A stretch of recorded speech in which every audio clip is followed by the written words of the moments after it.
এখানে একসময় পারাপারের একমাত্র ভরসা ছিল নৌকা। এখন সেখানে প্রতিদিন ভিড় করছেন শত শত মানুষ।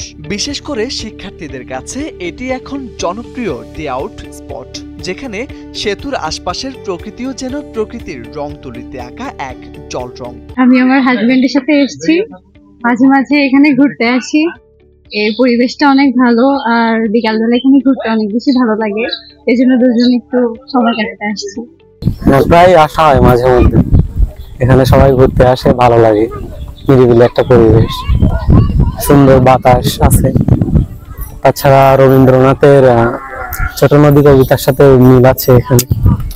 মাঝে মধ্যে গরু টরু পার হয়, এগুলো দেখতে ভালো লাগে।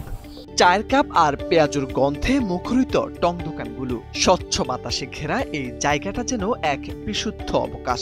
প্রায় 4 লাখ টাকা ব্যয়ে কোনো সরকারি বরাদ্দ ছাড়াই কেবল ভালোবাসা আর দায়বদ্ধতা থেকে 2022 সালে এই এলাকার তরুণরা নিজস্ব উদ্যোগে তৈরি করেছেন এই সেতু। তারপর থেকেই এই সেতু হয়ে উঠেছে স্থানীয় পর্যটন স্পট। এটা আমাদের বিশ্ববিদ্যালয় থেকে পাশে হয়, এজন্য আমরা অবসর সময় এখানে ঘুরতে আসি। এই আর কি, পরিবেশটা অনেক ভালো, প্রকৃতির মাঝে বিলীন হয়ে যাওয়া যায় এই জন্য। আর বৃষ্টি যেহেতু, চারিপাশের পরিবেশটা অনেক বেশি সতেজ হয়ে গেছে। আর এখানকার যে ভিউটা, আশেপাশে অন্য জায়গায় এই ভিউটা নাই, তো এই জন্য আমরা ফ্রেন্ডস আমাদের ফ্রেন্ডস যারা আছে তারা সবাই মিলে এখানে আর কি ঘুরতে আসা হয়। এক টুকরো স্বপ্ন, এক ঝলক শিমুলরাঙা বিকেল, আর তার মাঝখানে বাঁশ ও কাঠে গড়া এক নিঃশব্দ বিপ্লব। এটা কোনো সিনেমার সেট নয়, এটি ঝিনাইদহের শৈলকুপার শ্রীরামপুর গ্রাম, যেখানে মানুষের উদ্যোগে গড়ে তুলেছেন সৌন্দর্যের এক ব্যতিক্রমী দৃষ্টান্ত। নদীর উপর বাঁশ আর কাঠের এই সেতু শুধু চলাচলের মাধ্যম নয়, এটি এখন মানুষকে কাছাকাছি আনার, মনের সম্পর্কের আনন্দের সেতু বন্ধনে পরিণত হয়েছে। আমি মূলত একজন চাকরিজীবী, সময় খুবই কম পাই, তো অবসর টাইমে 2 মেয়েকে নিয়ে ঘুরতে আসছি।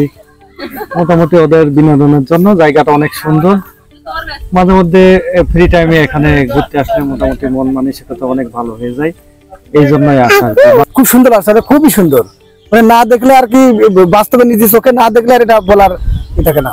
শৈলকুপার কালী নদীর সাঁকো এটি শুধু একটি সেতু নয়, এটি একটি প্রতীক, যেখানে স্বপ্ন, শ্রম আর সম্প্রীতির ছোঁয়ায় গড়ে উঠেছে নতুন দিগন্ত। মোর্শেদ আলম, সময়ের আলো।